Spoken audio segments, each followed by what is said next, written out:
Terima kasih buat Anda yang sudah bantu support channel Dongeng Donghua ini. Semoga selalu diberi kesehatan, dimudahkan segala urusan, dilancarkan usahanya, dan dimudahkan rezekinya. Bagi yang baru bergabung, jangan lupa bantu subscribe.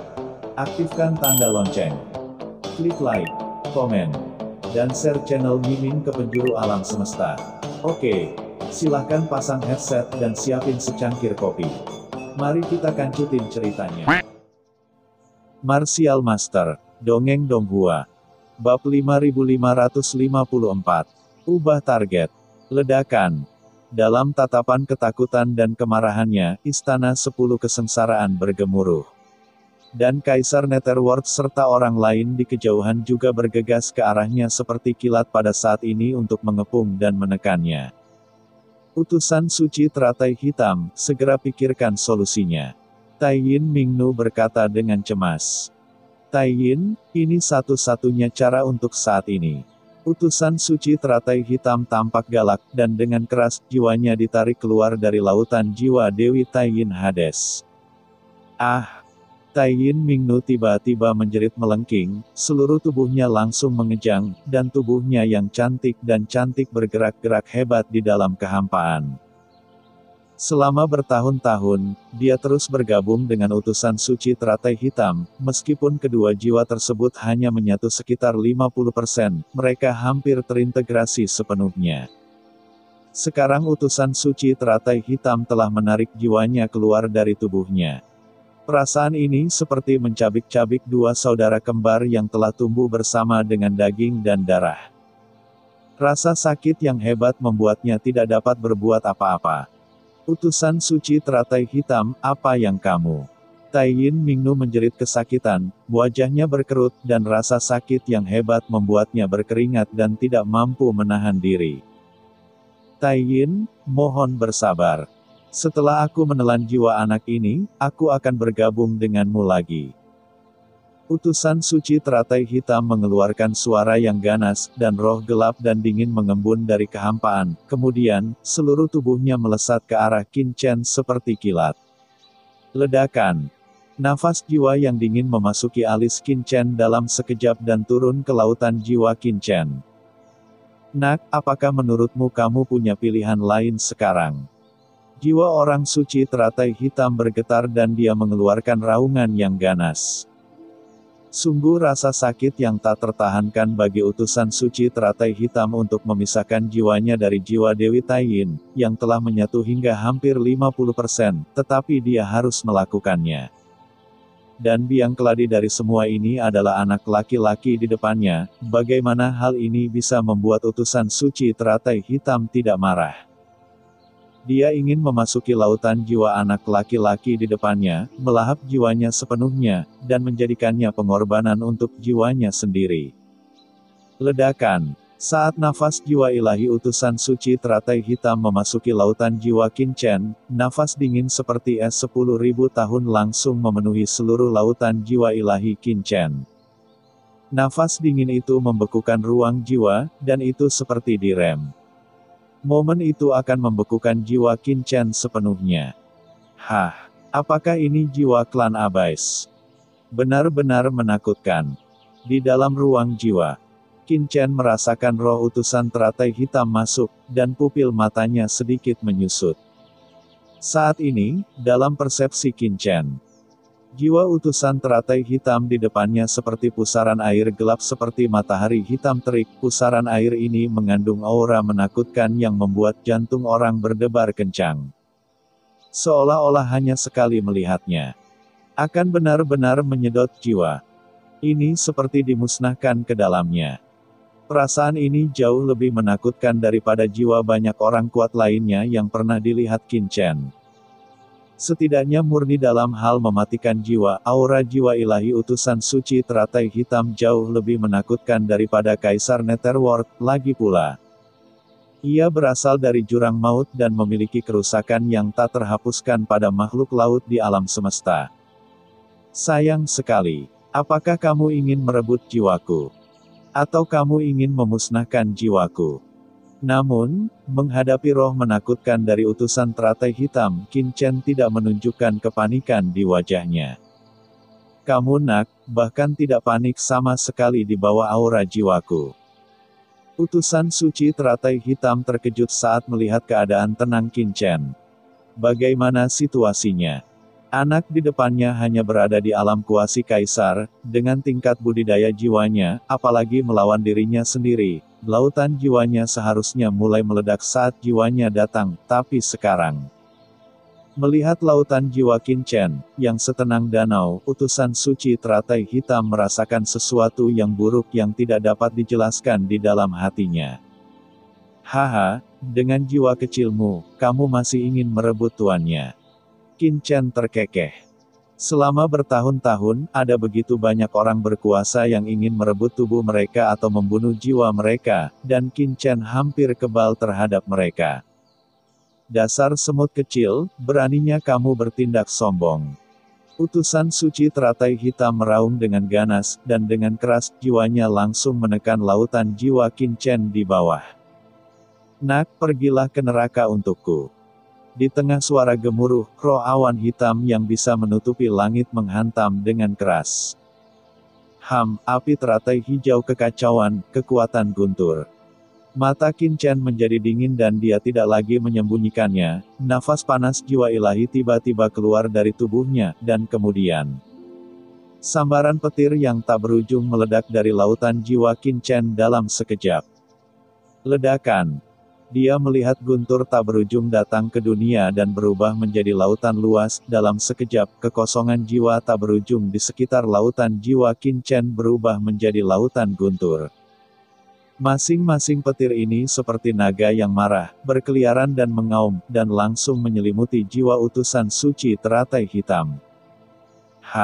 Ini konyol. Kamu pikir dengan hukum guntur kecil ini, kamu bisa mengalahkanku? Utusan suci teratai hitam tampak sinis. Bagaimana mungkin dia, yang datang dari jurang, takut pada guntur normal dan hukum petir di laut kosmik ini? Tapi saat jiwanya bersentuhan dengan kekuatan guntur, rasa sakit yang tajam yang membuat jiwanya bergetar tiba-tiba melanda. Datang. Petir macam apa ini? Tidak mungkin. Jiwa jurangnya tiba-tiba mengeluarkan suara mendesis di bawah guntur, kekuatan guntur yang mengerikan membakar tubuhnya, menyebabkan jiwanya meleleh sedikit demi sedikit.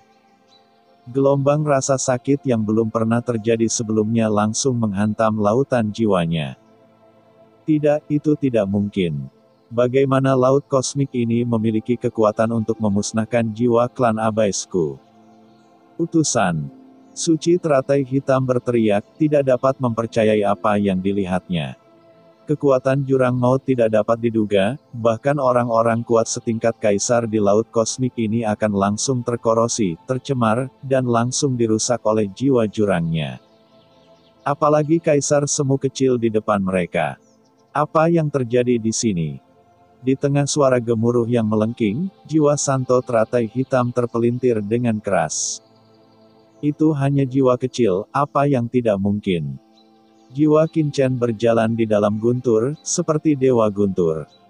Cahaya guntur yang besar membawa nafas penghakiman, memusnahkan semua materi di sekitarnya, dan utusan suci teratai hitam nafas jurang yang keluar bertabrakan dengan gila-gilaan, dan dampak yang mengerikan menyebabkan orang lain di seluruh gua berubah warna dan mundur satu demi satu. Taiyin Mingnu, yang ditindas oleh Istana 10 Kesengsaraan, tiba-tiba terkejut. Mengapa terjadi pergerakan sebesar itu? Taiyin Mingnu yang telah menyatu dengan utusan suci teratai hitam, dengan jelas mengetahui betapa menakutkannya jiwa utusan suci teratai hitam, aura jiwa jurang yang dingin. Begitu bersentuhan dengan jiwa laut kosmik ini, dapat dengan mudah mencemari jiwa mereka. Korosi, tidak mampu menahan. Dan dengan kekuatan jiwa utusan suci teratai hitam, bukankah mudah menghadapi anak laki-laki di depannya yang bukan seorang kaisar semu? Mengapa ada gerakan seperti itu? Di atas gua, Kaisar Simei mengepalkan tangannya dan berkata dengan cemas, "Tuan, Anda harus bertahan.